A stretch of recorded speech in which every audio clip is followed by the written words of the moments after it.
piernas me tienen, me pueden.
I'm just a boy.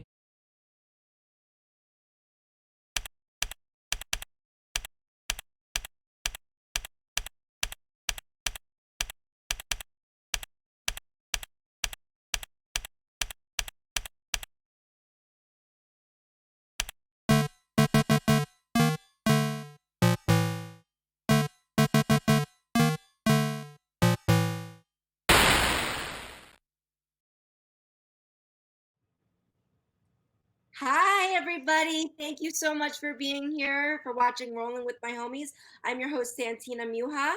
Before we get started today, I just want to say happy National Coming Out Day and happy birthday, Luke Perry. Rest in peace, love of my life. Okay. I'll love him forever. Now, let's get to our very special guest who I'm so excited to have. He is a comedian, he is a producer, he is my friend's husband. Ladies and gentlemen, please welcome to Rolling with My Homies, Jason Saenz. Thank you, Santina. Hi. Thank you for having me. Thank you for being here. It's so nice to finally talk with you. Like we were saying, live. Yeah, it's been. You were really, really newly injured, right? And we're not. Well, we're like not friends, but we're friends with all the same friends. So we've been running around each other in circles for years. And then once we're injured, of course, people were coming to me saying, "Have you heard? Have you heard?" And I'm like, "Yes, I've heard. What can I do? What do you, you know?" Yeah, and so it's like our worlds just kept getting, our Venn diagram kept getting like smaller and smaller, and now here we are. And now I'm on your podcast. I know. This is great. Yeah, when I first got injured, all my friends were like, "Well, you have to talk to Santina. She's great. She's helping the wheelchair community in Los Angeles." And you really have. So it's great to be here on the podcast and finally get to see you live because we've been talking on Instagram for too long. I know. Yeah, thanks. That's nice that people are saying that. I'm trying. I'm trying. What could we do? I mean, well, now you know. Now you have a peek into the world, right? It's like, it's kind of people are a little bit behind the times on disability stuff, huh? I know. Well, I said to you when we first started talking, like, wow, Santina, you really are such a great advocate for the wheelchair community. And you were like, well, I don't want to be an advocate. I just want to do stuff. I mean, yeah. I mean, I do want to be an advocate now, but I started out trying not to be an advocate. I rebelled against it. I was like, no, I don't want to be on wheelchair basketball. I want to be a cheerleader. But then guess what? I was the only cheerleader in a wheelchair. So of course everybody was like, oh, look at that. So it's like no matter what I did, I was still advocating. So, and now I'm happy to advocate. I just want to also be able to, I want to be able to advocate by doing what I love to do. So if I can marry the two, then that's best case scenario. Great.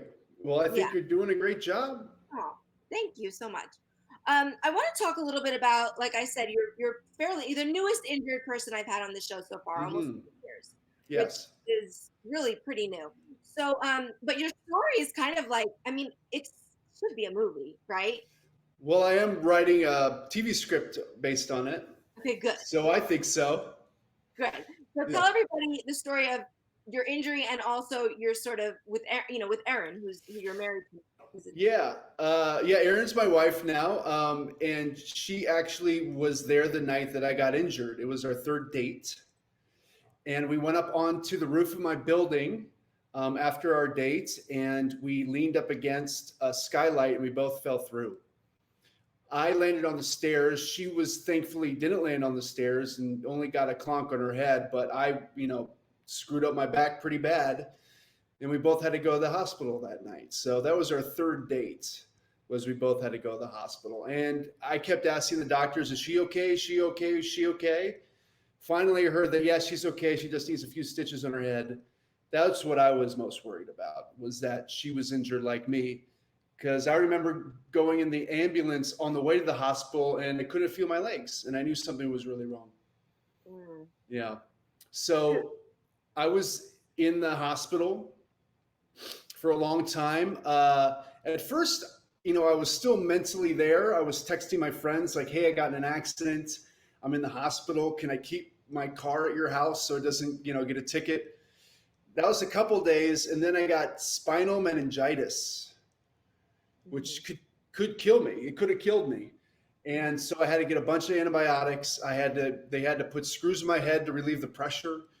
I don't Mm. remember about a month and a half after that happened. I don't remember any of it, thankfully, because I was in really bad shape, and my parents didn't want my friends to come see me because I didn't recognize people. I was just in a bad way. Mhm. But finally, that subsided. I started to come back around. I went to rehab, and I was in rehab for another 4.5 months, and wasn't released, gosh, until May, end of April. So that was about 5.5 months. I was in the hospital in rehab recovering until I Mhm. was released. Mhm. Yeah. Yeah. Yeah. That happy to meet you. You spend a long time in the hospital, and then you have to go do sort of like live in rehab and relearn how to do certain things. I mean, especially as an adult. I was only 6 when I was injured, so I had to Right. relearn how to get dressed or swim. But you had to relearn how to drive, and Hmm. I mean everything. And shower and change and, get in and out of my wheelchair from the bed and, Yeah. all that stuff, how to wheel around properly so that I don't, ruin my arms, Yeah. it was a lot to learn. So I was in rehab for a while. And thankfully, my mom she stayed in town, and Erin would come visit me a couple times a week. So, and my friends would finally come visit me. So thankfully I had my friends and family during that time. So she would come visit you. So your those were like your first few dates, all happening in the hospital while you were recovering. Yeah, pretty much. I mean, where we really started dating and becoming like serious was, yeah, in rehab. Because, I was the third date when I got injured, so it wasn't that serious yet. So nothing That's like a spinal cord injury to accelerate a relationship, that's for well, sure. yes, says you to the single girl. I mean, literally, I'm like, Erin, really? You guys are engaged? I'm trying to use my wheelchair as an excuse as to why I'm not married, and it's hard to do when Uh-huh. other people are getting married. It's fine. We'll be. I'll be fine. I'll be fine. Don't you worry about me. Um, I don't. I know you'll be fine for sure. so okay, so then you guys had your whole relationship throughout the hospital, which is incredible. Then Right. you come out, everything was looking up, and then COVID. And then COVID hits. Yeah, I was in Florida actually in March of 2020. Time feels weird. I don't know what day it is or what time it is these days because COVID. But before COVID, I went down to Jacksonville to go to Brooks Rehab, and they had something called the Cyberdyne exoskeleton. Uh-huh. which if you guys Google that, it's basically you strap yourself into these robotic legs and they use sensors on your legs to pick up your muscles sending signals. Even though they're Yeah. so weak and they don't do anything, the sensors can pick them up and then move the legs. So I was training with that for about a month until COVID hit and shut the whole town down. And I flew back and I haven't left the house since. I saw that thing on Glee once. Already on Glee used it in an episode. Really? Is there somebody in a wheelchair in Glee? The character, yeah, not Oh, the actor. right. I never watched. Character. Yeah. Anyway, yeah. So how did you? What was that experience of that thing like? It was great. It made me feel stronger. It was working out my hips and my core in ways that I wasn't doing before. So when I was leaving that place, I felt like I had some new exercises to learn I could do at home, and I felt stronger. And so I wish that COVID didn't happen because I would have been able to finish my program. Now Jacksonville is a hotbed. So I'm not going back until everything's all cleared up. But and just before that, you guys got engaged, right? Right before you left, a little bit.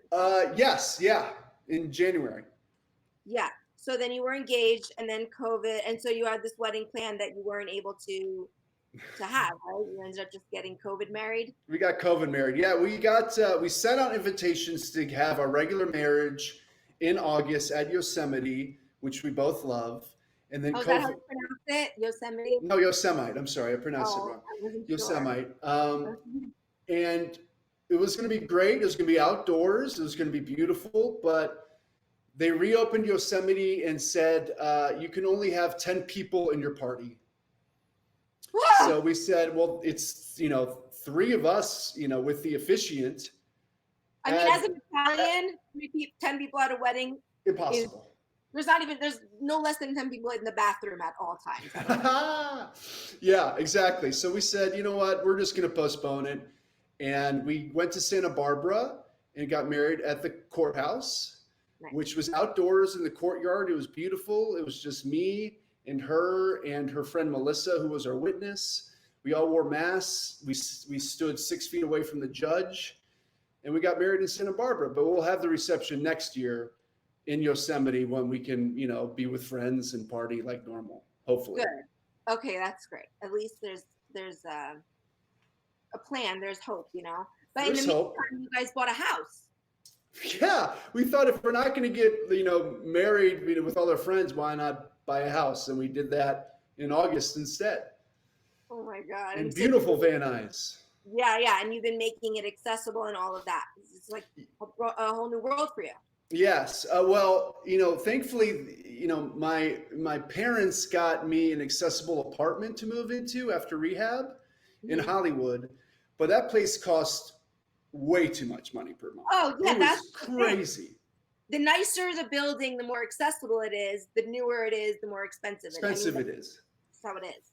Yeah. So I was paying, more than 3 times what I was paying before my studio apartment. Of course. So we were like, might as well just get a mortgage, and we got a quote, and it was $500 less than rent per month. So we're like, we're gonna go ahead and do it. And so starting this summer, we started looking around. We probably looked at 10 houses in the Valley, Burbank, Van Nuys, Sherman Oaks. And then we found this one house that we're in now that had 3 roll-in showers, Santina.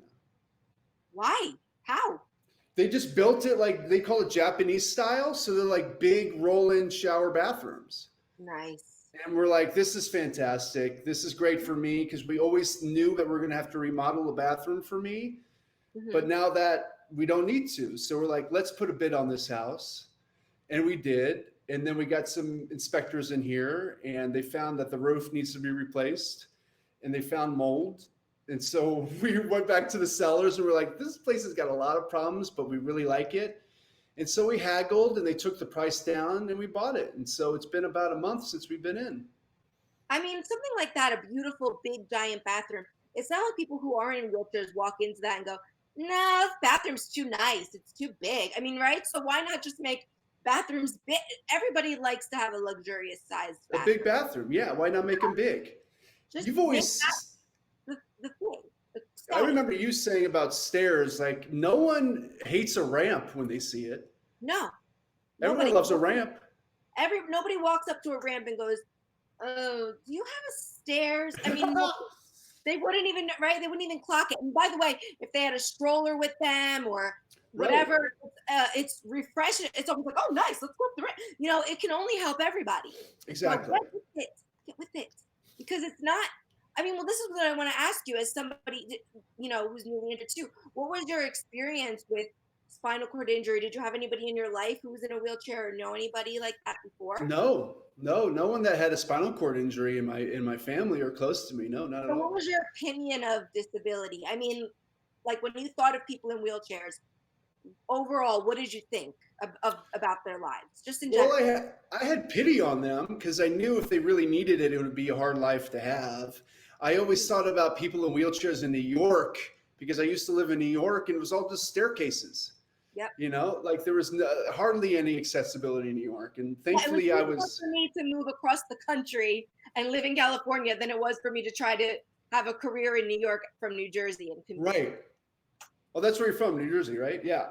So I feel pretty blessed that I got injured out here where it's more accessible. But even still, I run into challenges. Both you and me were in a movie. I wasn't actually in the movie, but it was called Greener Grass. Our friends Dawn and Jocelyn made this wonderful film, and you were in it. I auditioned for it, and I think they asked me to come out, but I couldn't do another role. But anyways, it was a great movie, and they invited me to the premiere, which I was so excited to go see. And then I realized that the premiere had a flight of staircases Yeah, to get I to. know.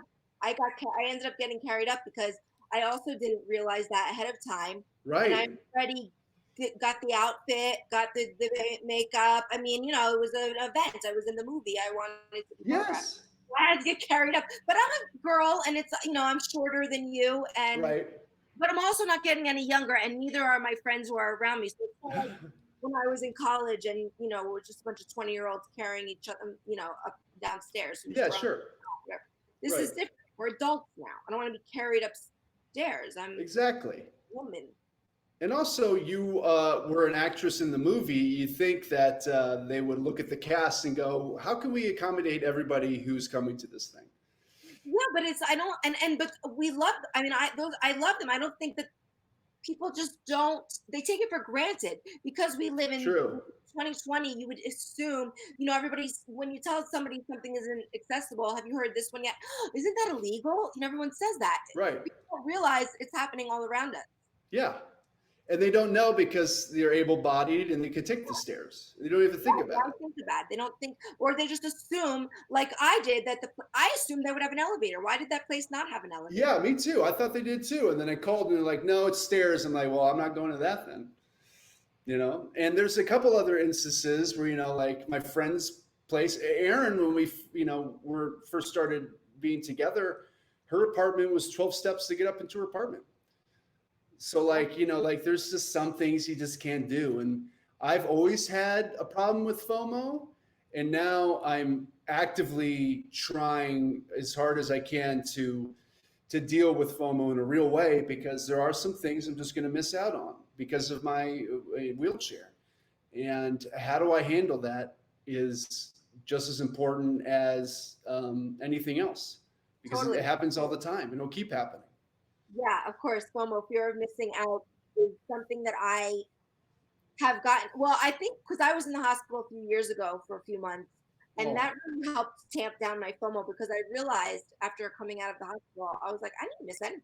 I barely missed anything. It'll be okay if you miss this party or this thing. It's totally right. fine.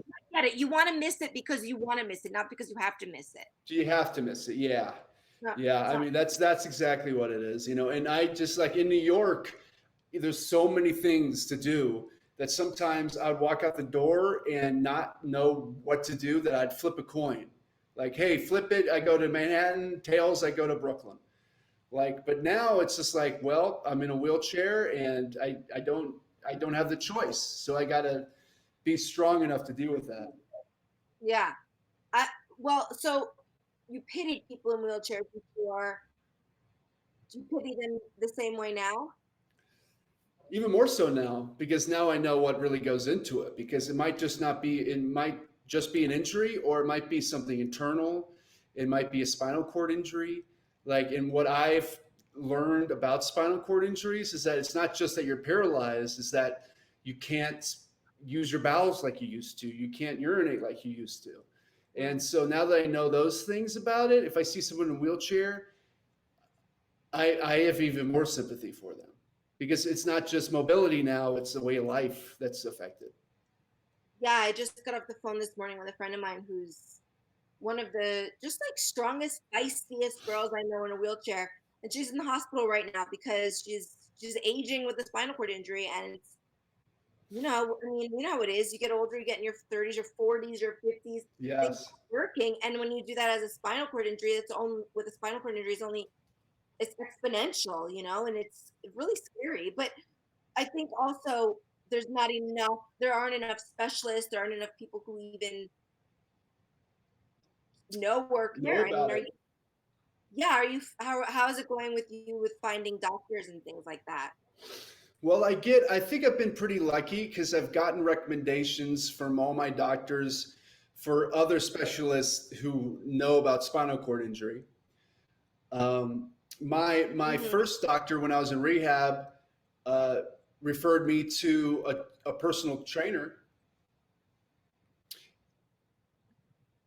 Sorry, I don't know what Yeah, that. and What, he was in a wheelchair, and he recommended me to him, and he's been teaching me. He did teach me, not anymore because it's COVID, but he would come to my gym in my building and teach me exercises I could do from my chair. I mhm. just got referred to a fertility doctor who's specializes in SCI, and that's been really helpful too. So I think I've been pretty lucky so far. But I got injured later in life. I don't know if I was so young like you were, how I would be dealing with doctors after all this time. Well, I think it's just a lot of them aren't. In, they just don't know. They're not specialists, and so that's good that you're getting recommendations. You really want to have a good team behind you, right? You want to have and make sure that your doctors are all like in the loop or whatever. Yes, yeah, Sometimes you'll see one doctor and then they'll do something, but if this doctor doesn't know, it's a whole thing.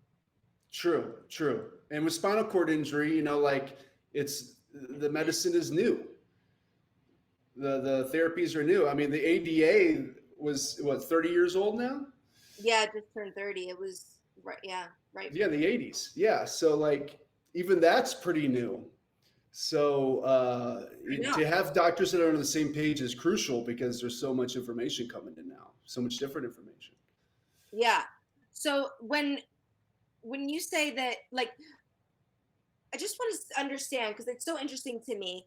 So you were walking around 3 years ago. You're walking around. You see a person in a wheelchair. I mean, you notice there's stairs. I mean, did you ever stop and think I should say something? I should do, or it just didn't really register, or I would maybe say something, maybe like help them with the door, Mm-hmm. or say something about how this should be more accessible, but To only them, if I, or manager, no, to them. I right? would, yeah, I never like spoke to a manager about someone else's accessibility needs, because I wasn't living that life. I might Yeah. have said something to the person, but I wasn't going to go out of my way to talk to the manager about something. But Mm-hmm. now, sister, I'm talking to the manager. I'm talking to the owner. I went to when I Now first you're got out of caring. rehab. Me and my friend Lauren, who we went to go get a cup of coffee. We wanted to go to a coffee shop, and there was one stair. And my friend Lauren went in, and she raised in the riot act, and we got a free coffee, which is great. But like, once now, with the help of a friend, I could get up one stair, but Mhm. by myself, probably not. I don't know. Depends on how, if there's a railing or not. But it's just like there's so many variables, where before I just hop up it, and now I Yeah. need help or a railing or some sort of support. Yeah, and you think about, how helpful, I mean, I know I do, how helpful it would be if able-bodied people, rather than saying to me, because I've had that done, oh, this should be accessible. It's like, I know. They telling me. It's like, how much more useful would it be if they told the manager or actually, because if a Right. place has 5, 6, 10, 20 people come in and say, excuse me, this should be accessible, that's when they would start to make the change. Not if I go in there and say, excuse me, this should be accessible. They're like, okay, we'll go to a different coffee shop then, Right, exactly. Yeah, I mean, and I was, learning about the ADA and learning about how things became accessible. Um, it really happened because mothers with their strollers needed accessibility, and they, and then they sort of like joined forces with the disabled and like, okay, everybody should have accessibility. But businesses were making ramps for strollers before they were making ramps for wheelchairs. And Exactly. No, I know. yes, And that's, you said that you met with a fertility specialist, right? So you want to have kids. yes, So that's another thing too I think about, because I froze my eggs right before quarantine. COVID, I yeah. don't have kids too at some point, and I have to think about now, how am I going to get around also with a stroller, right? Where it's going to be, I don't want my child not to be able to do something because her mom can't get in or can't do it. I agree. And I have the same worries, and that's why I go to therapy. I'm in a men's support group with other men who are fathers and, and they're in wheelchairs. Oh, cool. Yeah. So I worry about the same thing. And what I always see, what was that? I was going to say any of them single, but it's okay. I'm just kidding. Yes, all of them are. But no, actually, a few of them are fathers. But yeah, what they told me is that you just need to be a creative thinker. Like maybe you need to buy a new motor for like an adaptable motor for your wheelchair so that you can ride along as they ride a scooter or a bike, Yeah, or maybe, sure. maybe you need a car that's easier for you to like reach in so you can put your baby in that's not too high up. Like there's a lot of stuff that you can do. It's just like, as a paralyzed person now, I grew up not having any sort of frame of reference. I never Right. saw any people in wheelchairs on TV. I never saw any people in wheelchairs as parents. I Keep never talking saw about any of that. Thank you. I mean, right?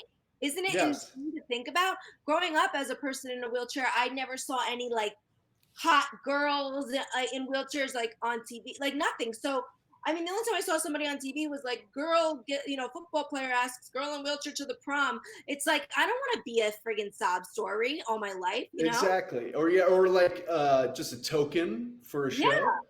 Yeah. I know. And we're really, really starting to slowly move past that. It's been getting so much better. I mean, even just these past few weeks, I've had a few auditions that had nothing to do with the wheelchair. I just actually had a meeting with the director of this show, this pilot I'm shooting from home, Great. and he was like, the director was like, "Okay, can you just get on the couch?" And I was like, "Sure, I can, but I probably won't." I mean, I'm in a wheelchair. Just, oh, I didn't know that. I'm like, wow, we got this far, and the director. Wow. I know, it was amazing. So That's good. I know it feels like we're really making progress there, but then again, still, I mean, I've done auditions in the hallway because the room is upstairs, Uh-huh. and it's like, well, I'm not going to book this. I'm not concentrating. People are staring, you I know. know. Yeah. And And you you feel are a that. comedian. You're a stand-up. I mean, stages and things like that. How's that working out for you? I mean, Well, before COVID, I like performed at the used to be Sunset, which has ramps, as you know, beautiful ramps there, gorgeous ramps. yeah, I sound like Donald Trump, but it's beautiful. But then, I did Good Heroin, which is a stand-up show at a bookstore in Echo Park, and they got like a portable ramp for me to get up onto the stage. I did a show at the Improv in their lab, and they have a small stage, but they had a little ramp for that. So there's some shows that have accommodated me, but I every time I see someone at a show, I look at the stage. I look, yeah, could I get up there? I look immediately at that. right. And these backyard shows and things like that, they're harder to do. It's just like, Yeah, because you can't maybe get to it, or you don't know what the bathroom situation is going to be like. And I just hate you have to plan every single thing. I know. Every, how to get into it? Is the bathroom big enough? How can I get out? How many steps are there? It's like I took it so for granted before. Right. and now it's in the forefront of my life. Well, yeah. Yeah. I mean, do you think that that it's getting enough recognition? I mean, do you think people know? I mean, because right now there's sort of this revolution happening where, I mean, it's one of the times where we're going through a revolution where people are really starting to pay attention to other Yeah. people's needs, right? How do you feel like disabilities needs play into that? Into what? Into people speaking up for each other, you know? Well, I think. Well, I mean, I think it's part of it. I think it is part of it because, like, there was a video of police knocking over a man in his wheelchair in LA Mhm, recently, mhm, and that had a lot of outrage because this guy is obviously paralyzed, and the cops are just knocking over his wheelchair. mhm. And I think that, unfortunately, the way people are is that you don't get sympathy until something nationally tragic happens. Like, how long did it take for the ADA to be approved? Like, to get the amount of sympathy that I think minorities are getting now with police brutality for wheelchairs, it's easy to just forget about people in wheelchairs. It's easy to forget about that minority because there's not a lot of people that are in it. But I feel like, man, if something really terrible happened, or there's somebody who's really outspoken and a leader in the community, that could change minds. But it's really an afterthought, even after all these years, people with disabilities. Yeah, because people with disabilities, I mean, there are more than you think there are, right? It's like I'm Yes. sure that more people in wheelchairs now that you're in one than you did before. Right. Yeah. See them more because now you're in that world. I think sometimes people think that there just aren't as many around because they're not seeing them, because it's like a catch 22, because they're not coming to these, coming out because they can't Right. get there, and this whatever, like it's a snake that's eating its tail, I always say. Right. Agreed. Agreed. And that's because things are accessible. Yeah. So Yeah, of course you don't know as many of them I think it's because good they that can't get you're to where you using. are.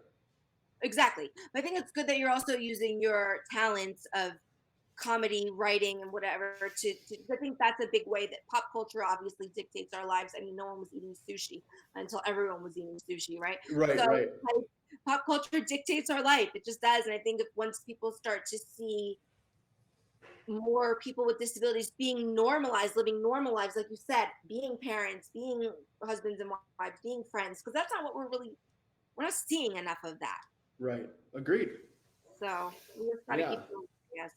I think you and I are both doing that, and there's only so much you can do as one person, but if you put stuff out that's uniquely your voice and it's good, hopefully more and more people want to do stuff like that, and more people are emboldened. More and more people with disabilities want to do stuff like that as well.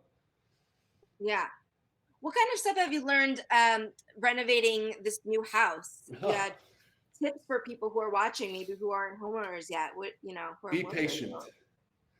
Be patient, because we had a lot of work that needed to be done. Obviously, there's repairs, but to make this house accessible, work needed to be done. Like, we just finished our back patio with a ramp out the back door, a ramp into the garage. It's fantastic, but that took a couple weeks. And so there was Mhm. 1 week where I couldn't leave my house. Like, the front door had steps and the back patio was wet concrete. So I was getting really, really cabin fevered. Oh, I couldn't, I was going crazy because I couldn't leave my house. right. And so, Feel you trapped. know, I felt trapped.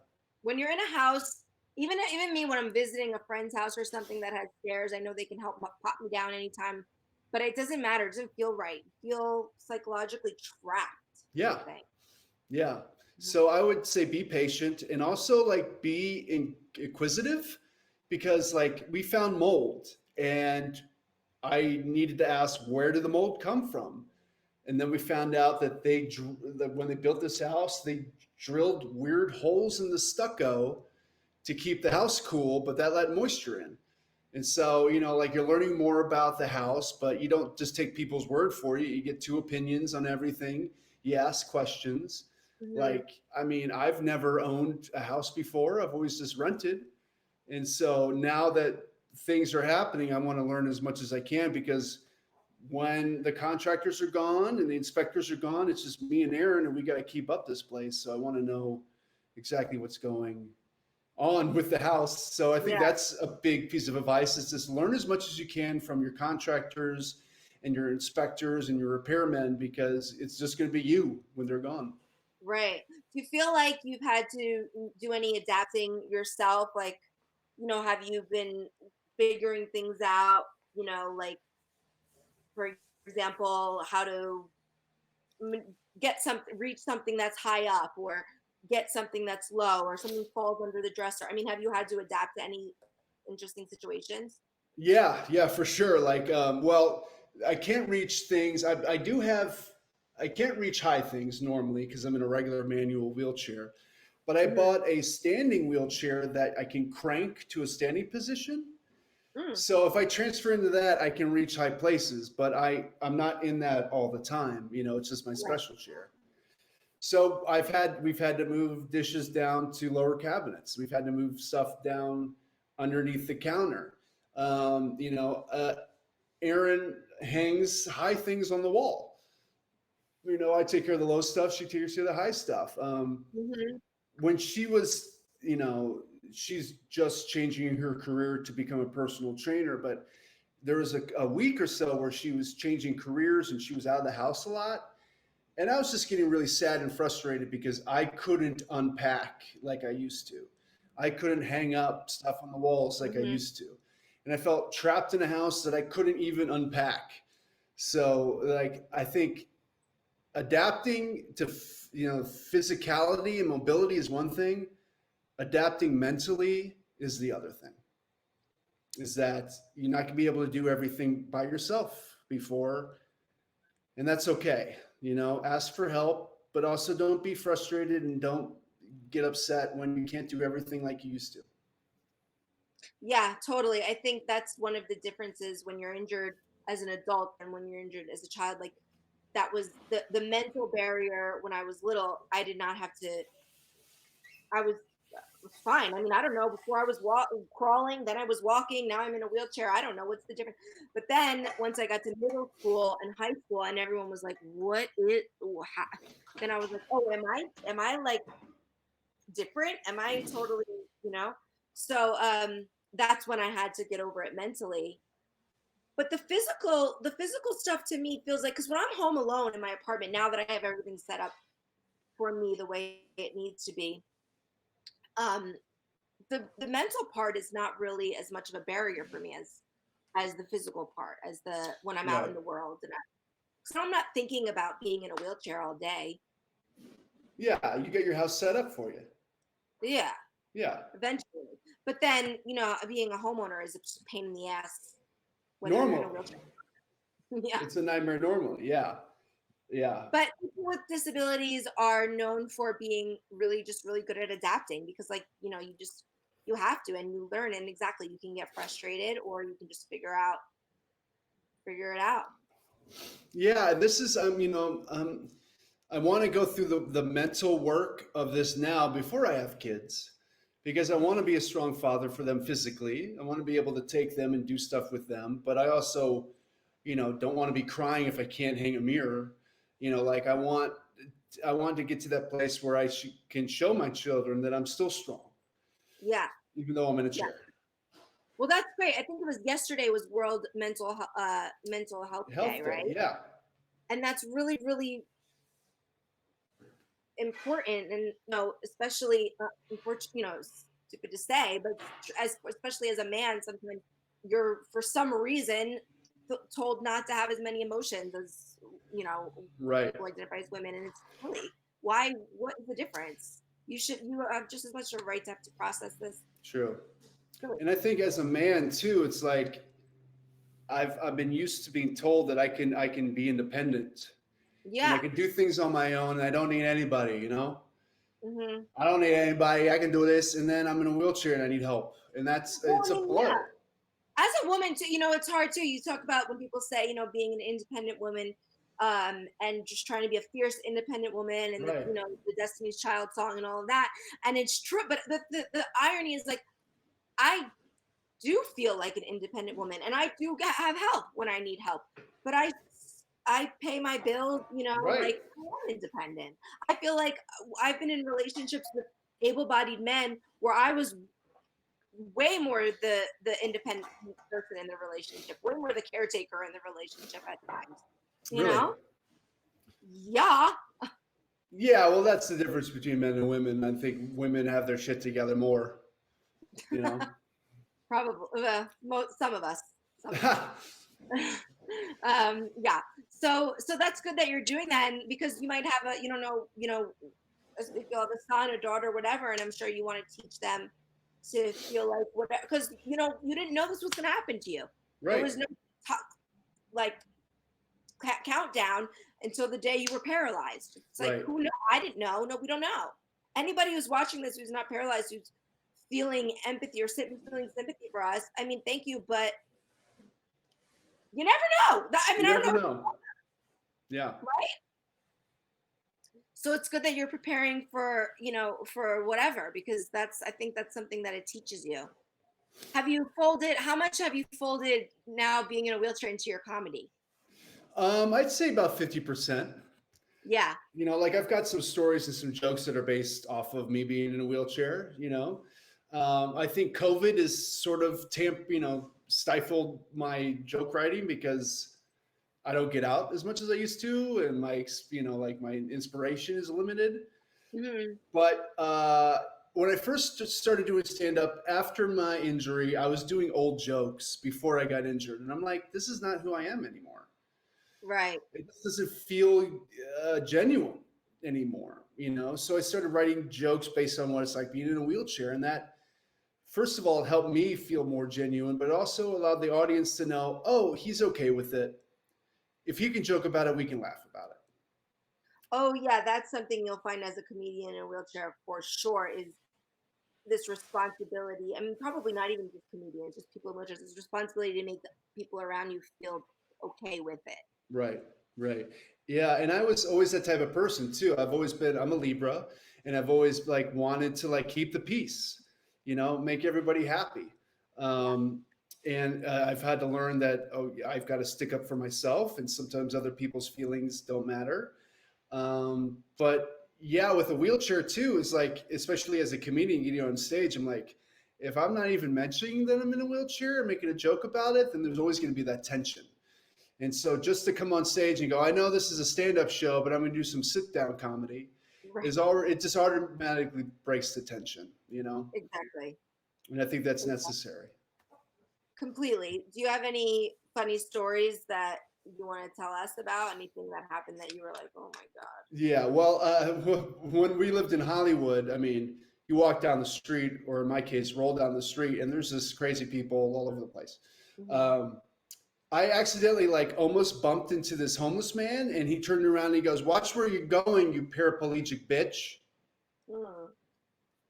He called me a paraplegic bitch. And at first I was like, hey, screw you. How dare you say that to me? And then secondly, I thought, well, how did you know the word paraplegic? It seems like such a word that only like people that are paralyzed or know paralyzed people, or that were in a hospital would know. But this like crazy homeless guy called me a paraplegic. I'm like, one, screw you, but two, thank you for calling me the real insult, whatever it is. Yeah. Thank you for not calling me a crippled bitch.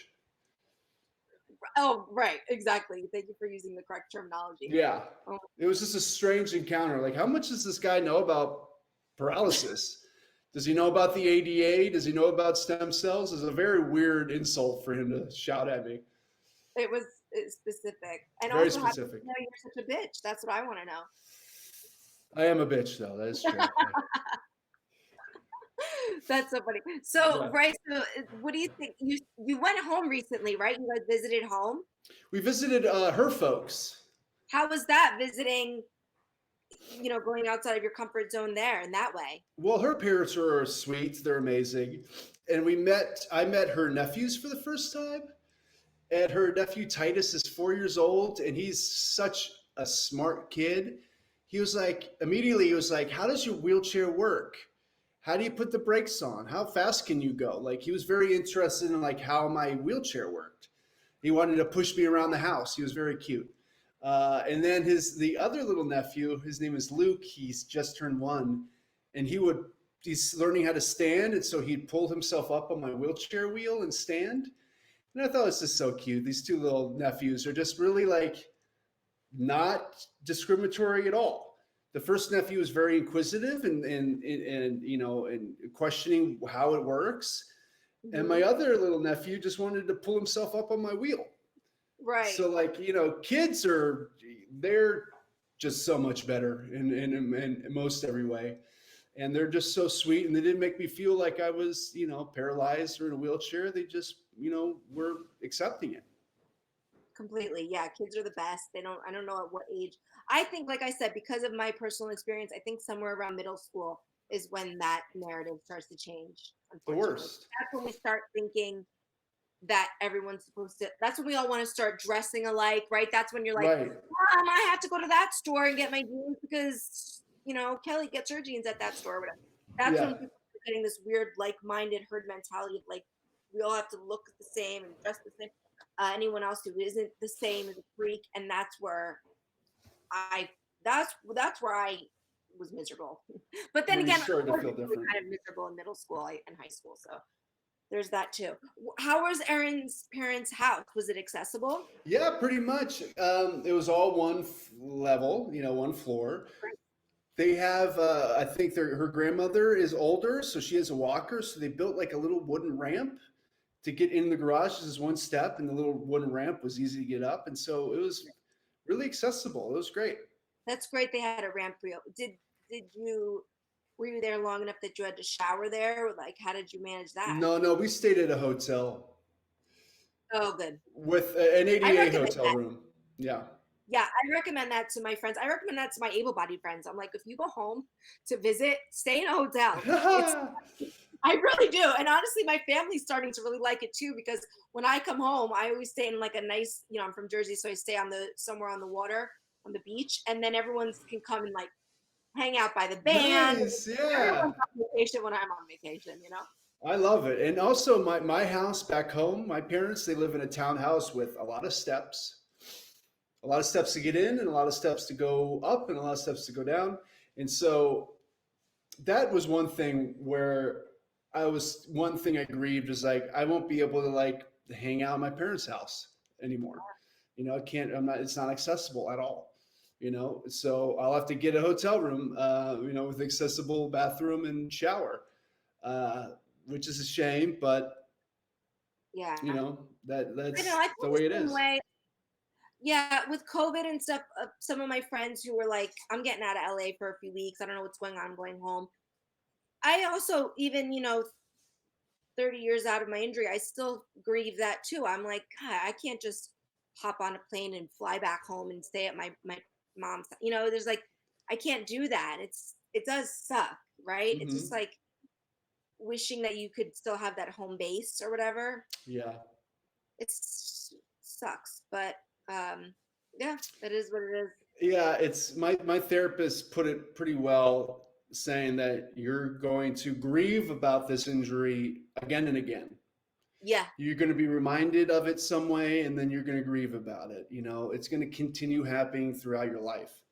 So to have the skills and the tools to deal with that is important. Yeah. Because you live in a world where most people don't have wheelchairs. And so you're going to have to keep remembering why, how you got in one and why. And so the way you deal with that's important.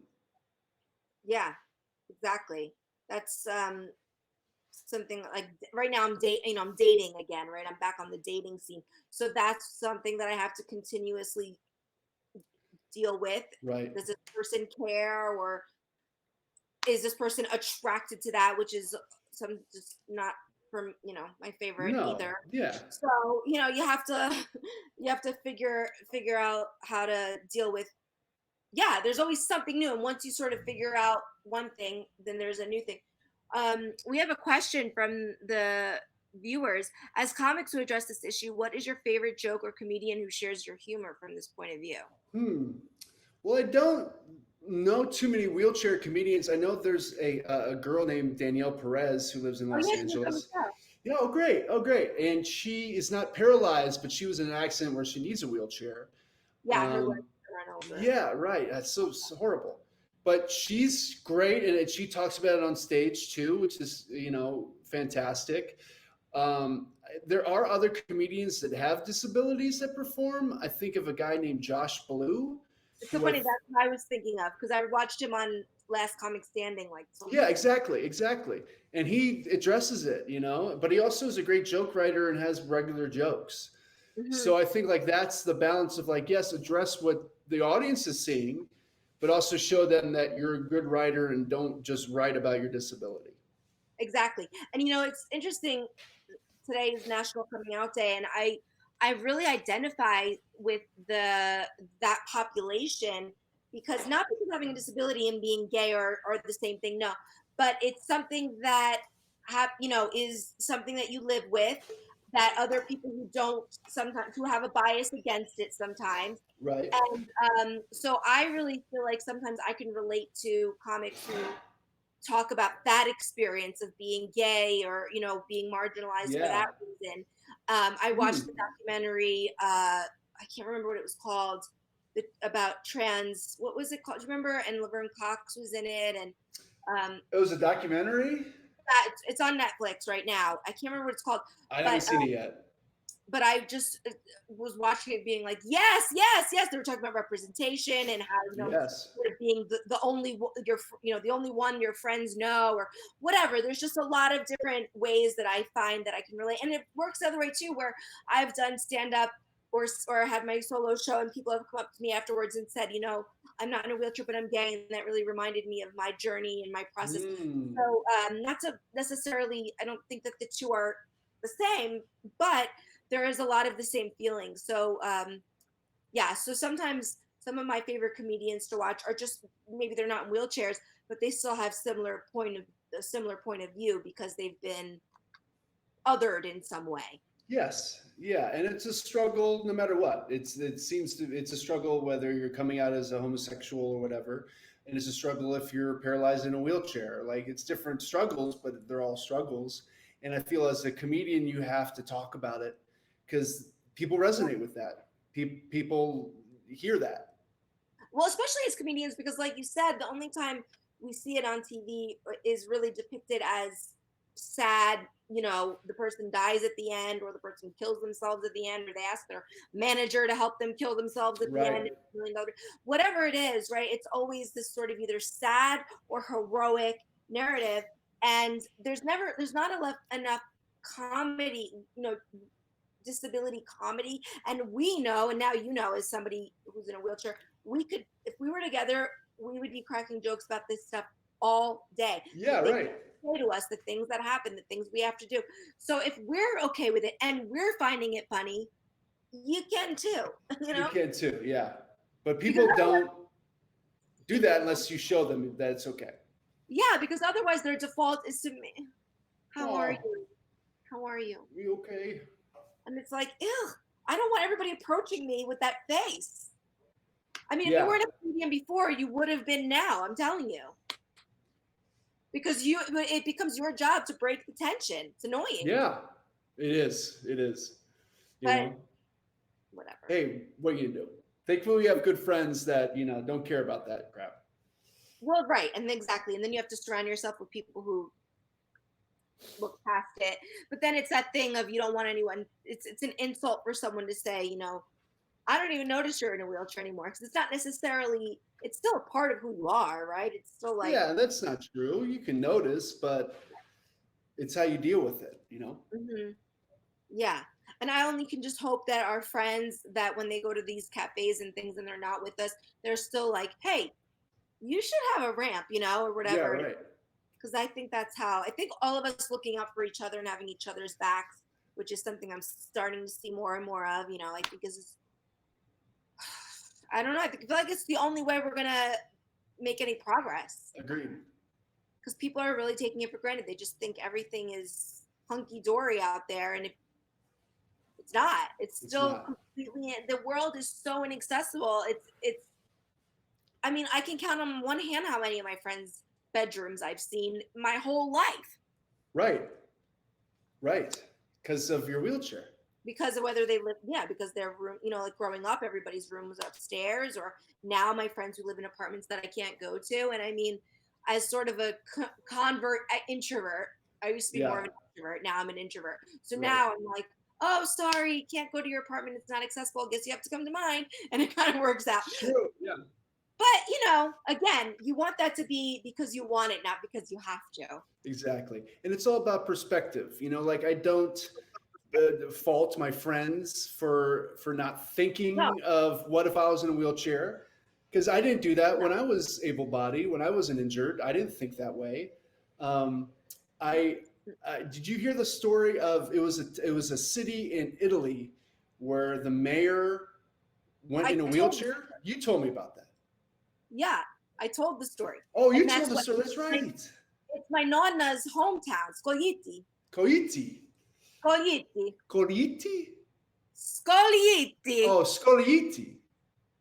Yeah, I got close. Scoglitti. But is he was the mayor and he's like, I'm just going to be in a wheelchair all day and see what needs to be fixed, see what Yeah. needs to be accessible. And he made it like the most accessible city in Italy. Is that what the story is? Well, I don't know if it's the most accessible, but it's certainly more accessible than I was told it would be. Like, I was scared to go visit there all my life, even though I wanted to, because everyone said, "Oh, Santina, non è difficile, it's going to be Uh-huh. hard, whatever."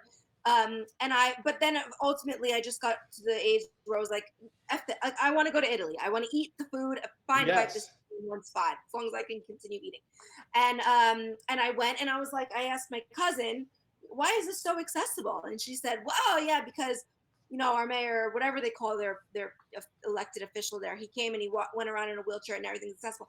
And that was sort of the catalyst for Rolling with My Homies, the Yes. stage show that I did at UCB, by putting comedians in wheelchairs to sort of give them not so much a day in the life, but a show in the life of what it's Yes. like to be in a wheelchair, in the hope that these comedians who are also, as you know, showrunners and writers and And the advocates. Yeah. to start thinking about these things and incorporating it. And I would really like to take that movement to, politics as well, and have some of our local officials. And I've been speaking to them. I spoke to Nithya Raman and some of our Fantastic. other local people who are interested in this and want to do it, because I think you can really see a lot. It's not going to solve everything by spending one day in a wheelchair, obviously, but you'll see things that you did not see before. And Oh, that's yeah. what I want this show to be. But right now in COVID, I can't. Yes, but it's such an important thing. You roll one day in a wheelchair, you walk 1 mile in somebody's shoes, it changes your perspective. Even just going into a store, my friend, I had my friend who used to produce the show, Lisa, I had her do an episode with me where we went around town, just right around here, Los Feliz, right on the street by me. And she just was like, I can't even see what's on the top shelves at the stores. And I'm like, yeah, Yeah. exactly. And it's something I forgot about. Yeah. Yeah. When I get in my standing wheelchair and I get up to the height I used to be when I'm standing, the first time I did that, I got a little teary-eyed because my brain remembered, oh yeah, this is how I used to view the world up at this height. Right. And now I'm getting used to being down lower, but when I got back up to it, I was just like, yeah, this is what I used to be. And now you're at eye level, which is my music. Yes, now I'm at ass level. Well, mine's more titty level, but it's the same thing. Well, doesn't that just work out nice for that Aaron in the back? Yeah, Aaron didn't like that one. Well, it is what it is. There's been so many times I'm at a bar or something and I tell somebody, "Oh, your phone is ringing," because I can hear it because it's in their It's right back there. pocket. And they're like, "What?" They always do that, right? What? Yeah. And they look down and they go, "Oh, thank you," Uh-huh. So, I mean, you're past the club age, I think, but Way back past in the day, Yeah. being in a club in a wheelchair, why did I do that so many times? Because you're from Jersey. Right. That's the only answer. This is really what I know, yeah. Oh my God. Well, thank you. This was so fun. I'm so glad we got to talk. And Yeah, me too. I mean, you're just a great example, another great example of someone who wasn't ready for this, but is making it work. I mean, what can you do? What can I do? I only can go forward. You know, I It's can't go tough. backward and wonder what if we didn't go on that roof? What if we didn't do that? Go out that night? What if? But it happened, and here I am. I got to move forward. Yeah. And it's not a death sentence. There's ways to live with it. I mean, Yeah, you live with it. and I could still have a fun, exciting life. It's just looks different now. It's just different now. I mean, exactly. I think my life is far more exciting than some of my friends who never got out of town. Yeah, sure, right. Yeah. Home. Sorry. Sorry, guys, if you're watching. Sorry if you're watching. Yeah. But if you're watching, then you probably already knew that because that's why you're watching, because you're watching uh, yeah. Well, thank you so much, Jason, and good luck with everything. Good luck thank you, with Santina. your home, and I hope to come over. It will be one of the homes that I can have not a fear to come to, and I know Totally accessible. We'll grill in the backyard. I might take a shower there. Why not? Anything you want, girl. Thank you. Thank you so much again to everybody who's watching. And for people who are asking me, how do I watch this? If I can't watch this live, how do I watch it? You just have to subscribe. You subscribe to the channel and then you can watch it at any time. It's like $5. It's less than $5 actually. And I want to thank Paul Hungerford and Outpost 13 and Twitch for hosting us. And thank you to, and that's our outro music. Everybody have a good, safe day. Love yourself, love the people around you, wear masks. And that's it. Thanks, everybody. Thanks for watching Rolling with My Homies. See you next Sunday, 2 p.m. Pacific, 5 p.m. Eastern. Bye, everybody.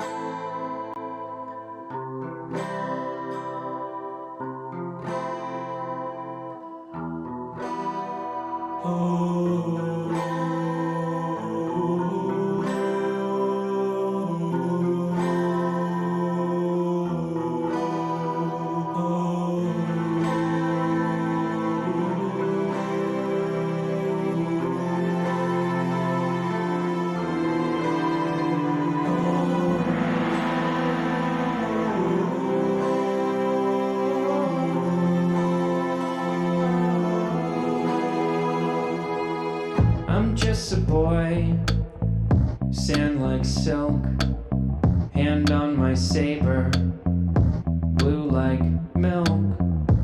In the pits, no sarlacc, stuck in space, Death Star's back. Cold-blooded Kylo, I'm trying to be a man, posing in a mask, he'll never be all